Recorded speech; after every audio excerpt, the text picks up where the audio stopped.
Okay, this is the Eprime trial course. Got some slide deck together. This isn't meant to be very polished or very robust. It's just a test case. So we'll go through a bit of an introduction. The history section I'm not going to cover off in here. I'll leave some links for you to go through it in a self-directed manner.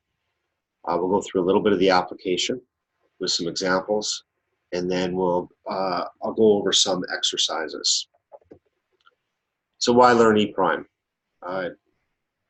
The best way to approach Eprime is that it's a tool to clarify thinking. I wouldn't approach it as a way to construct arguments or as a logic bat or as a way of communicating. Look at it as a tool that you can use to check and vet your own understanding on a topic. Do that first. Then when you're making assertions, you can speak in regular language, but you'll have it in your back pocket to demonstrate due diligence if you're challenged. So I don't think you have to write everything in Eprime. I think you can write it like you normally would in your own voice. And then if pushed, then you can pull out the Eprime and like I say, use it as a tool to ensure due diligence.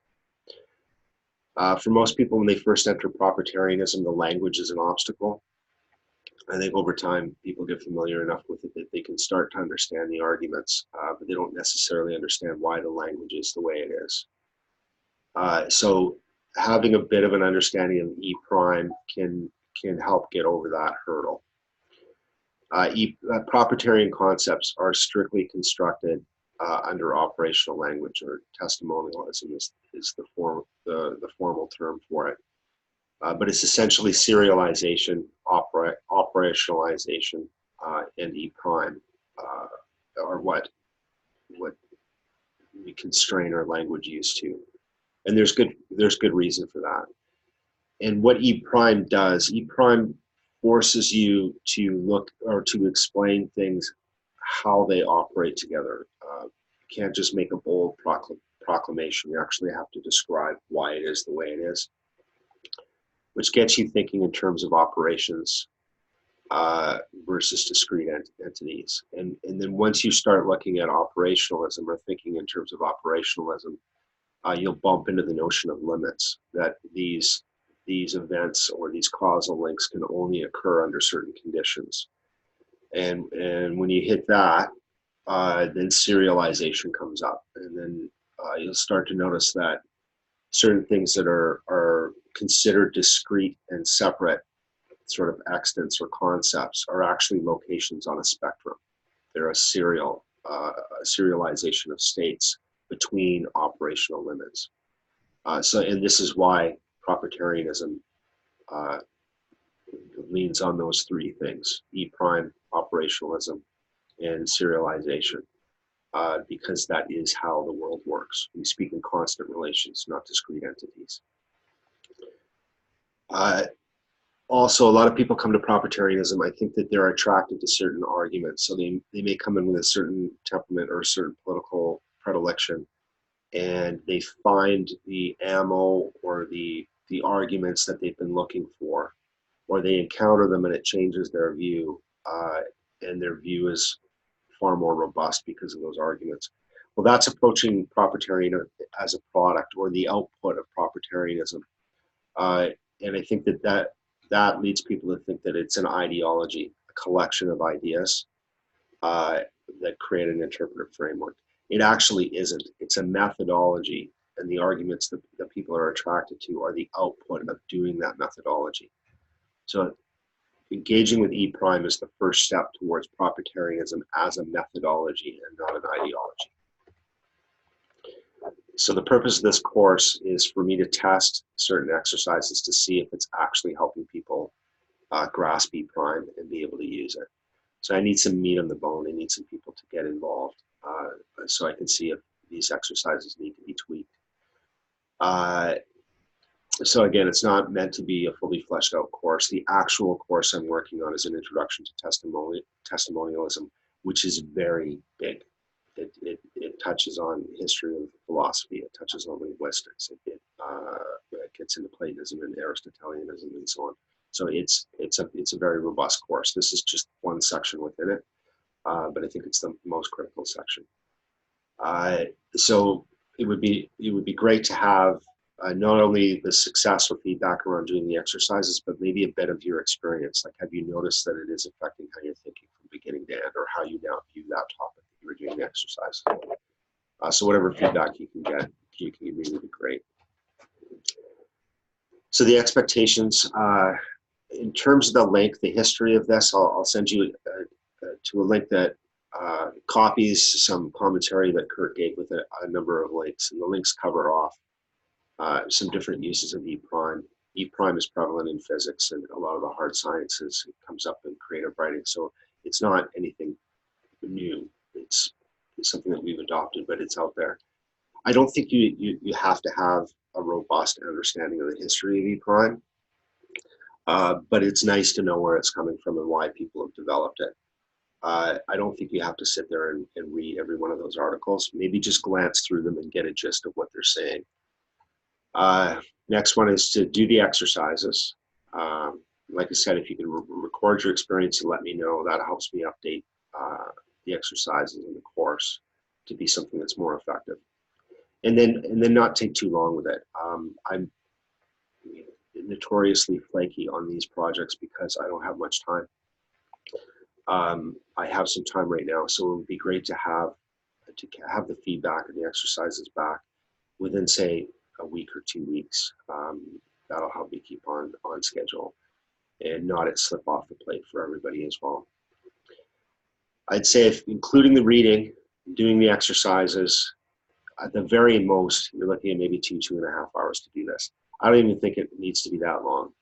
If you're just getting a gist of the articles, I wouldn't spend more than 25 minutes, half an hour just looking through those. Each of the exercises, for the most part, should only take a few minutes each. You're only writing a paragraph or two here and there and then editing them. But I understand that some people will be a little bit more in depth in that, or other people might be confused with it. So kind of, on the outside, give yourself about 2.5 hours. What I'm hoping that you take away from it is a little bit of understanding of the origins, so that if you're asked, you can at least answer. Have a good foundation to begin using Eprime. Eprime isn't something that you're going to acquire in a weekend. It's a skill. It's a craft that you have to build up. I think it probably took me about a year before I got a grasp on Eprime. There's a number of ways of cheating Eprime. And that's not really something that can be, cheats can't really be organized into an algorithmic form, like a checklist. Did you do this? Did you do that? Because you are conveying something that you want to mean. The replacement and cheater words, you're going to be the only one to be able to assess that. So it's more like getting an intuition on cheats, where you'll be writing something up and then there'll be a tension, a hesitancy, and it's like, well, why is that? Oh, it's because I'm cheating right here. And then ultimately what I'd like to see is, over the course of doing the exercises, is to have a solid experience with you to see how this actually does clarify your thinking, how at the end of it you're like, oh yeah, like the lights go off, and something that you understood well, you actually understand it even more. Or at least you have a greater realization of how deeply you understood it but couldn't express it. This is the link here. At the bottom of this write-up, there are a number of links. Follow through those, peruse through those, but do read what's written on this page. It was a post by Kurt. Luckily, a few days ago, he did all my work for me, which was just coincidental, and I'm just going to blatantly steal it. The one caveat when you get into the history is the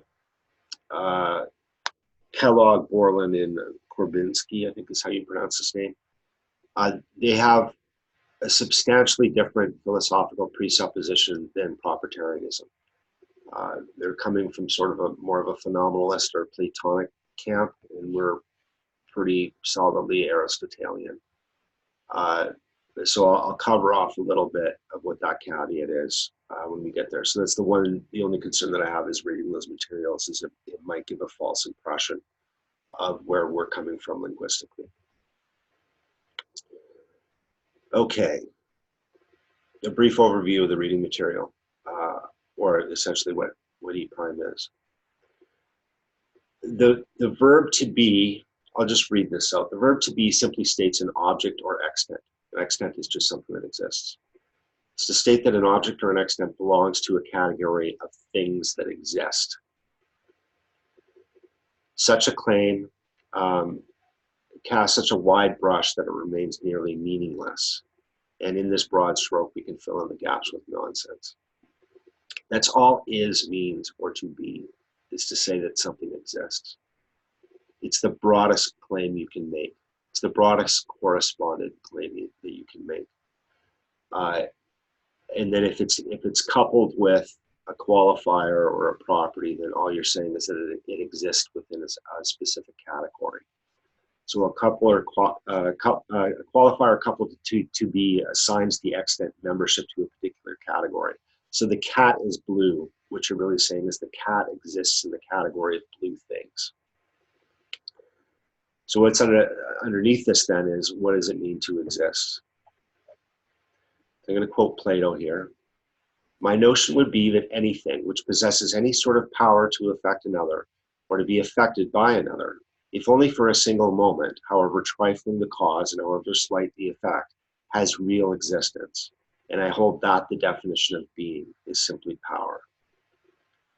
So essentially, to exist is to have an effect and receive effects. So let's do a bit of a thought experiment. Let's say that something exists out in the universe. Posit that in the universe and say that it has absolutely zero effect on anything else in the universe. It displaces no space. It exerts no gravity. It absorbs nor reflects any light. To the rest of existence, to the rest of the universe, does that object actually exist? And if it's there with no effects and receiving no effects, does it even matter if it's there? It's completely meaningless. It's a meaningless consideration. So to exist is to have an effect. We are the consequences of our existence.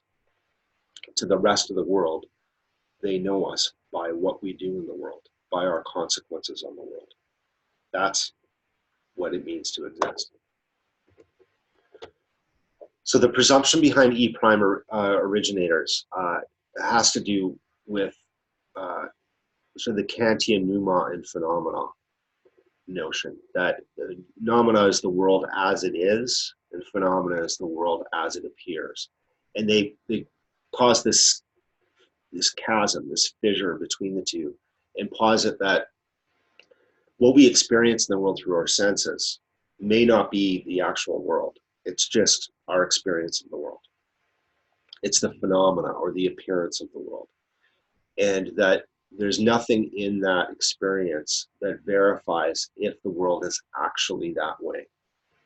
So this is the world as it is versus the way the world appears. So if we go back to what I just said about existence, is that the phenomena is the effect that that extant is having on the rest of the world or on you. So the phenomena is the existence of the object. But there is no ghost in the machine. There is no world as it is different than the effects that it has on the world, which seems somewhat counterintuitive to us because we have an inner world that we experience all the time, and that there is a difference between that inner world and the outer world.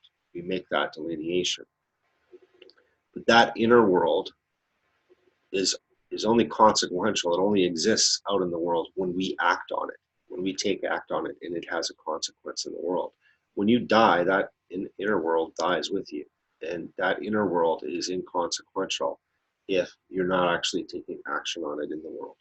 So there's no need to make this distinction between the world as it is and the world as it appears. That's one and the same thing. So this is the quote from Bentley Fraser on one of the links, where he's talking about Korzybski. So he says that he's a pioneer in theory of general semantics. He hypothesized in many of his seminal writings and lectures that language has a flaw. When one attempts to describe being, they ultimately end up describing a series of processes, things doing things. Describe a dancer without saying she is a dancer. You can't do it. He summarized that this flaw results in misleading abstractions and therefore linguistic errors. There's some truth to that, misleading abstractions. But his presupposition is that it's because humans do not have the ability to directly experience reality. We can only approach phenomena through our senses. So I'd say that this is where we disagree. That reality is the phenomena. How it exists to you comes through your senses. There is a world that exists out there, independent of the mind, but it's not inaccessible or inapprehensible to us. And then the second point is that he's saying that the flaw in language is that we can only describe things by what they're doing. And we actually double down on that and say the only way that we should be describing the world is by things doing things, by operationalism. And there's another reason of that goes into operational with Bergman that we're not going to cover off here. Okay, so to exist is to have an effect, right? I've got that there. It's also to receive effects. So the chasm between noumena and phenomena doesn't exist because such a chasm, by its definition, has no effect. If the phenomena doesn't align with the noumena, if that noumena is not consequential, then it doesn't exist. Therefore, to claim an existent exists or exists within a category requires one to account for the effects of its existence, things doing things. In doing so, you afford the listener, or you as the thinker, the ability to detect, one, the existential possibility of that claim, of that extent. In other words, are these effects real? Can these effects be experienced or observed? And two, do these sets of effects align with the categorical definition in the claim? Do the effects match the assertion? So E prime, therefore, exists as a method to proclaim existence by how the extent exists, by accounting for its effects. Okay, simple example, which we had earlier. The cat is blue. Replace is with the observation. The cat appears blue. So that's one way of doing E prime. Carbon is the basis of many disparate molecules. So what we have here is the basis. So we're making a proclamation. It is the basis. Well, how do you know? Is it because I just said that? Is it because we all agree on it? Why is carbon the basis of these disparate molecules? So you replace the is with the property that is related to the rest of the phrases in the sentence. So carbon, with its unique ability to bind in multivariate combinations, stands as the basis of many disparate molecules. You see there, I replaced is, a different use of is in the sentence with stand as. Well, does carbon stand? And what do I mean by stand as? And what does standing have to do with disparate molecules or multivariate combinations? It doesn't make sense. So that is what I would call a cheater word. So we remove cheaters, stand as, does it stand or not? We have to replace that as well. And quite often removing cheaters requires that you rearrange phrases, that we end up throwing is in as more of a preposition than an actual verb. We're connecting the two ideas through an action, and we just plop is in there. So you can actually have all your operational elements in a sentence, but they're just arranged awkwardly. So we throw is in to stitch the two together. So if we remove stand as, we get something like, with its ability to bind in multivariate configurations, carbon atoms combine into many disparate molecules. So now we have a description of what's happening, and we have a reason as to why that description is accurate. Right? We have the mode of action, we have the actor, and we have the outcome. Okay. So this is 3 different examples on how you can remove is from a sentence. So let's go on to something that's a little bit more complicated, which is where you're moving out of properties and into actual operations. So we'll take the sentence, cooperation is the basis for parasitism. So we have to replace is with the operation. So if cooperation does something that results in parasitism, or at least results in the supporting of parasitism. So we have to replace is with the operations. So that takes some explanation. So here's the next sentence. Cooperation requires the involved parties to suspend defenses against each other, in other words, to trust, to enable cooperative interactions. Parasitism requires trust in order to betray trust, because that is the definition of parasitism. It's a betrayal of trust, to seek benefits at the cost of the other person. So the suspension of defense creates the opportunity to betray trust. Therefore, parasitism rises out of the conditions for cooperation. So now you're not just proclaiming cooperation or parasitism is contingent on cooperation, or cooperation is the basis of parasitism. I can just throw that out there, but it leaves gaping holes that can be challenged. Well, why is it that way? Are you sure it's that way? How do I know you're sure it's that way? Well, you replace is with the operation. Cooperation requires a suspension of defense to enable cooperation. Parasitism requires trust in order to betray trust to commit a parasitic act. Therefore, the suspension of defenses creates the opportunity for parasitism. So parasitism arises out of the conditions for cooperation. Okay. So for exercise 1, at the beginning, I just want you to forget everything about Eprime and just pick a topic and write a few sentences. Yeah, it can even be a couple paragraphs if you want. I wouldn't go too much more than a couple paragraphs, but just write an idea down. Put some thoughts down, create an idea, and put it out there. But don't anticipate that you're going to be Eprime in this. So don't rig the game. You even go out and pull an old post or something else that you've written and work from that.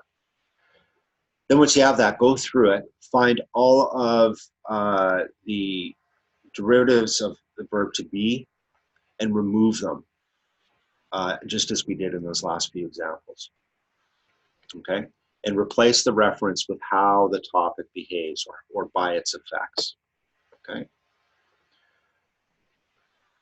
I'll give you another example here, and this came out of the post that I've got copied up on the website there. In the comments, somebody had mentioned that Kurt hadn't operationalized or hadn't Eprime the last paragraph.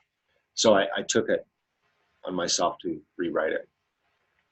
So the paragraph that Kurt wrote was this: there is leftist postmodernism, social construction, and rightist postmodernism, social construction, and both are means of deceit in order to compensate for lack of military and economic power.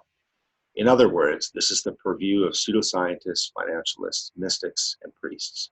Deception. So I rewrote that to this. Under conditions of inadequate material agency, lack of power to act, leftist postmodernists, rightist postmodernists fall back to seeking social agency, seeking power to dominate. The attempt to dominate in the absence of material agency requires one to disguise the absence of material agency. Thus, we see the pattern over history of seeking dominance via deception by those that lack material agency.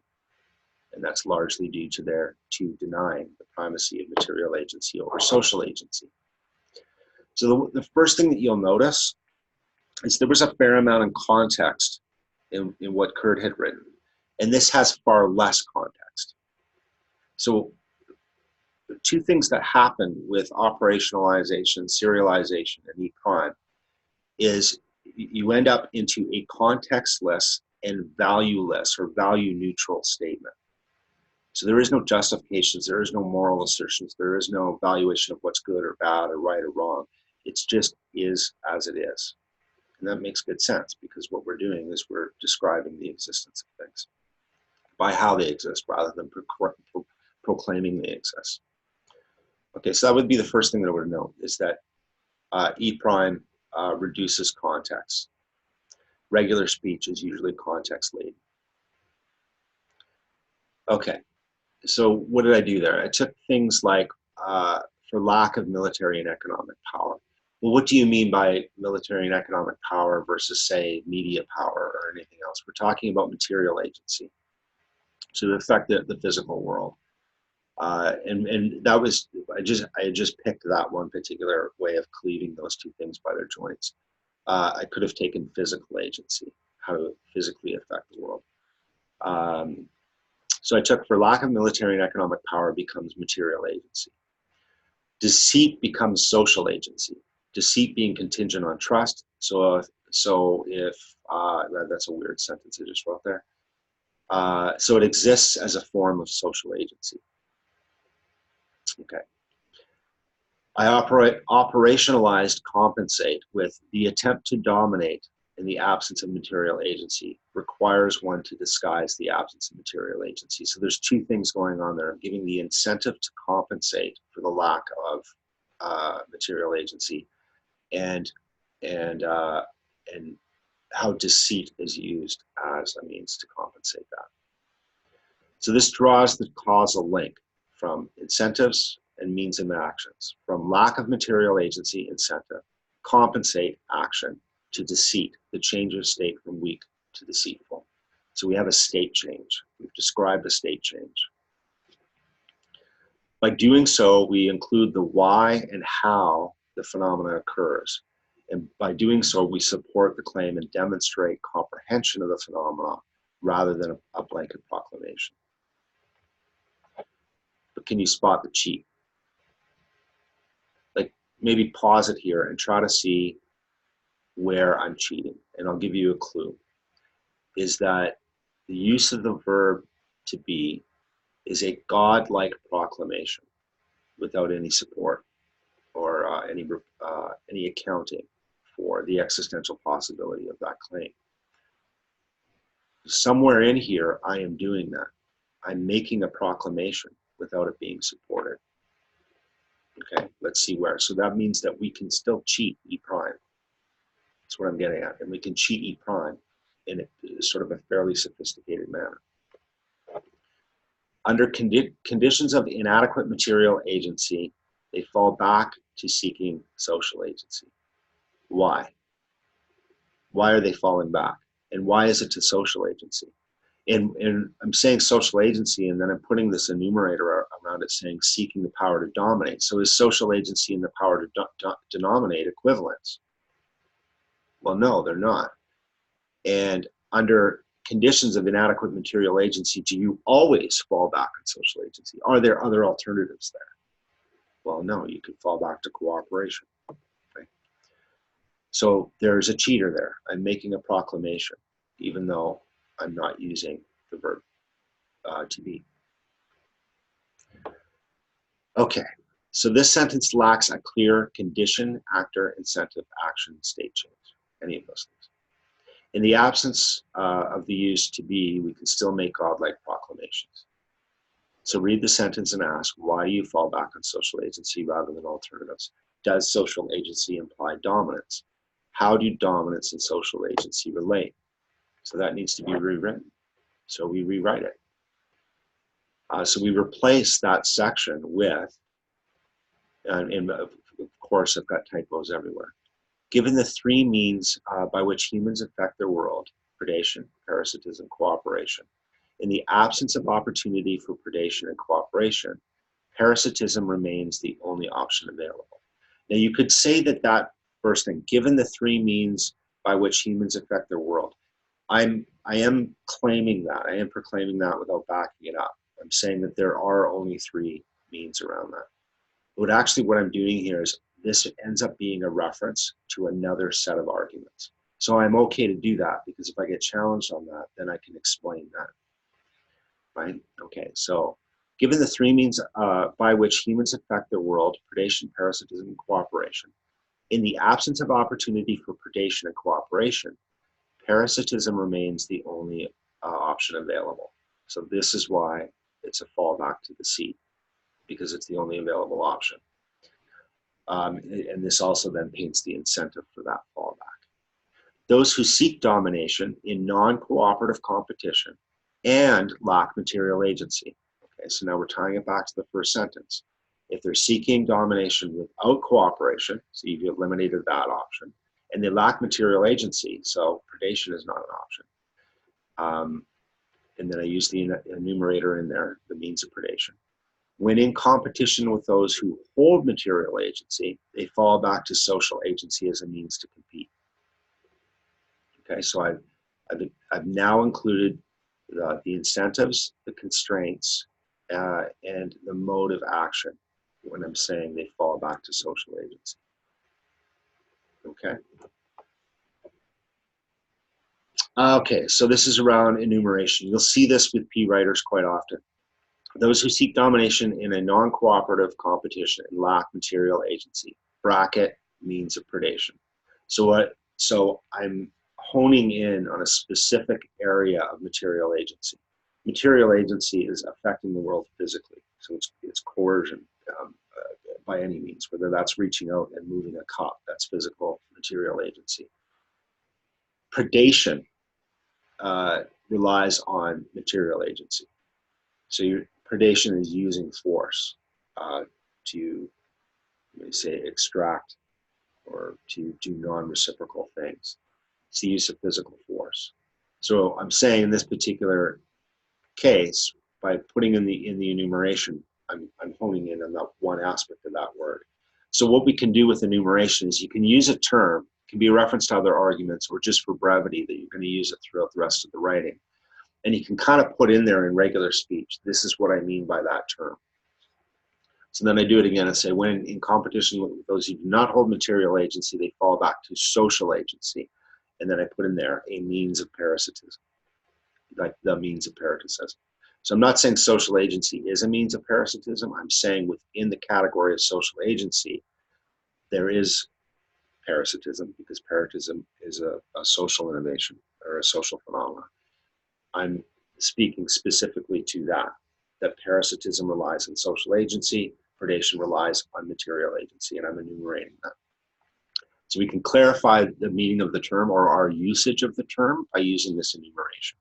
And it's just a short phrase placed in parenthesis that helps the readers understand the context of the term or how you're using it. Okay. Now, once you've done exercise 1, which is removing to be in your little statement there, your little write-up, go back through it again and look for cheats.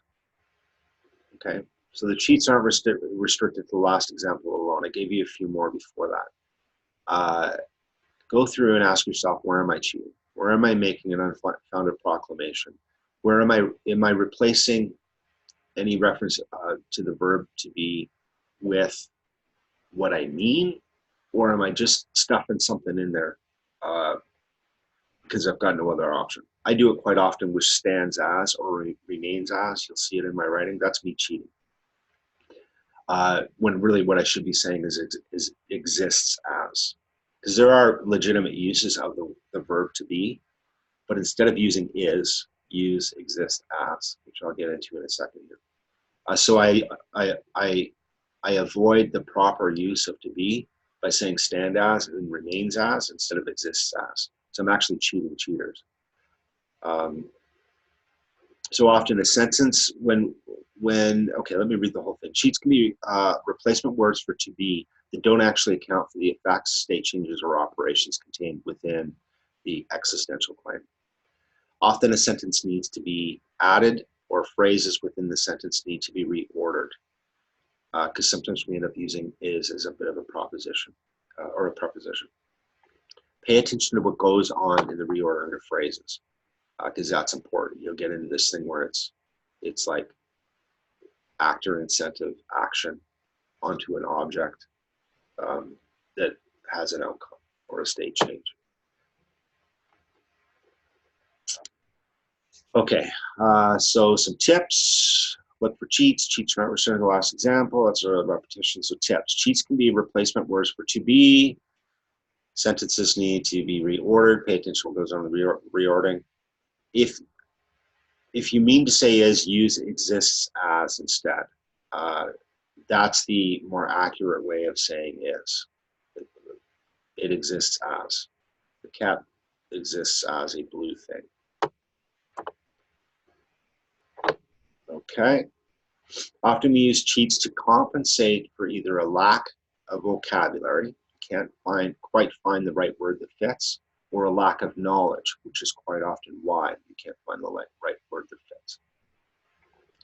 When communicating on a topic which you have adequate specific general knowledge on, so if it's something you know well, you'll find you'll use less cheats naturally because you'll have that specific knowledge on that topic to draw from. This is how Eprime aids in demonstrating due diligence. When our cheaters come up, that shows that we have a hole in our argument. Those holes, those cheater words or phrases, quite often, I've said this before, that within P, you'll have a long argument for something, and then we put a label to it. So then what happens is that label, that phrase that refers to that argument, the argument ends up being a definition for that word. So quite often we'll have a cheater word in there, and what it is that we're lacking that argumentative definition. We know it's related somehow intuitively, we can see it, but we don't have that other argument fleshed out to be able to have the proper referent term. So just that speaks to the recursiveness of the language, of any language. That words are actually references to other arguments, and that arguments are actually like a recipe of actions. So definitions of words are actually recipes, and other recipes are recipes of recipes, and we keep layering this way. Okay, so the last exercise after you've done the other ones, I'm going to call it say what you mean, and that's to go over what we just said, to get a feeling for that. When the cheater word goes in, keep asking yourself when you're going through those alternatives, is that what I mean? Is that what I'm observing? Is that the way it works? That's going to be your litmus for it. So the best way to kind of tap into that as an intuition is to pick a topic that you know really well.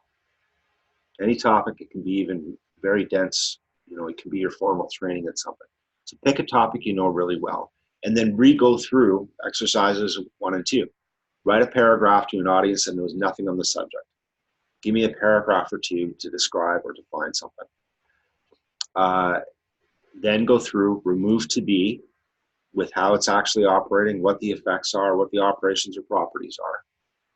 Then do a second pass and check if you're using cheater words, and you'll find that you're using less cheater words. The word, you have the vocabulary there at hand, so you're not struggling to find replacements for to be anymore. So you'll have less difficulty finding just the right word. Now, then keep going over it a few more times until all of those uses of not only the replacement words, but the phrases around it, say what you mean to say. It's not kinda, it's not in that context, or you're not using a sort of your own made up definitions of terms as fillers, but it says precisely what it is you mean to say. Okay? Oh, let me get back in here, and okay. So play around with this. You can do the exercises as much as you want. You can share them or not with me. I'm more interested in if you're finding progress with it and if it's working for you, what's your experience in going through it, and what your difficulties are. So get back to me on those things. And it would be good to see your examples, and if you need help fixing it up. I know I did this with Daniel once on one of his posts. Then I can jump in there and help you with that, and help to kind of get the juices flowing. Eprime takes time. It's a craft. and it's an intuition. And I would actually say, and you'll find this in some of those articles in the reading list, it is a little bit like rewiring your brain. Now, I'll just say it. It is rewiring your brain to think differently. And the indication of that is in the reordering of phrases. Our language use has a particular flow from subject, verb, object. And when you start doing E prime, that ordering isn't conducive to operationalism all the time. It's very conducive to the use of the word to be. But to actually operationalize a statement, you have to think in things quite often in the opposite order. You have to have the effect, and then what caused the effect, and then there'll be a property of the subject that's doing that effect that you then have to lead off with. You begin with what caused the effect, then you get into the object, right? And so you think about it almost in reverse order quite often. Yeah, so time in, there's no replacement for time in. It's like anything else, you just have to do it. It's very worthwhile though, so keep working at it. Okay, so just to wrap it up, many come to PE because it's a storehouse of arguments that have accumulated over time. Many eventually overcome the language enough to understand some of the depths of the arguments, but I don't necessarily think that that gives them enough experience to actually do the methodology, but they can emulate or mimic it, and that's fine. That ends up being a path to E prime. E prime helps with speeding this up, but it also provides a solid foundation for intellectual self-defense, clarifying thought and understanding, and in short, it's a means of cognitive self-ownership. Until you can view the world free from imposed context frames and in value-neutral language, you'll never have clarity.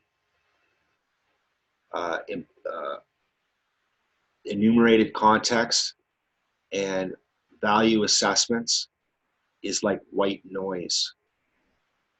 It's like tuning in a radio halfway to a station. Until you can eliminate that noise, you won't be able to see what's going on with clarity. That doesn't mean that valuation is bad or that context isn't important. I'm saying that those come after. Once you understand how something is operating, so that it's the operationalized spectrum, then the context is really telling you where it's occurring on that spectrum. Within the envelope of possibility, context tells you it's happening halfway between point A and point B. So you need to use context. And given the output that you're looking for, there's going to be a value assessment as to whether it's valuable or not, or relevant or not, or good or bad, or whatever. But that comes after. If you're trying to understand a concept within its context, then you're only ever going to see that one point on the spectrum, that one point within the range. And then what happens is people will argue back from other points on that range as though that they're counterfactuals. So until you can arrive at a contextless understanding that is value neutral, so you're not making preference calls, then you can define the entire spectrum, understand where the limits are, understand the operations that move from one state to the next within that envelope. Then you can move back in and say, okay, given this set of operations within this range, within this context, and then right away, it's a context. So the context is now going to be relevant to the position on the spectrum, and it's going to be a result of the operations that drive that spectrum. So you're going to be able to account for that. This is what occurs, right? So then you make your statement. And it's good or bad based on what? Well, it's based on whatever valuation you have or whatever shift in state it's leading to. It's like being handed a full standard deviation in your IQ. It's the end of borrowed information. or rented information or stolen information from other people. You just grab their arguments, grab their concepts, assemble them as best you can, understand them the best you can. This is where you're actually able to think new things rather than regurgitating or rearranging things that have been handed to you. I hope that helps to inspire you to continue with it. Okay, so that wraps up the presentation. I pardon the roughness and sort of lack of depth in this part of the course, but I promise you the full course will be robust. Okay, love you all. Take care. Good luck with it.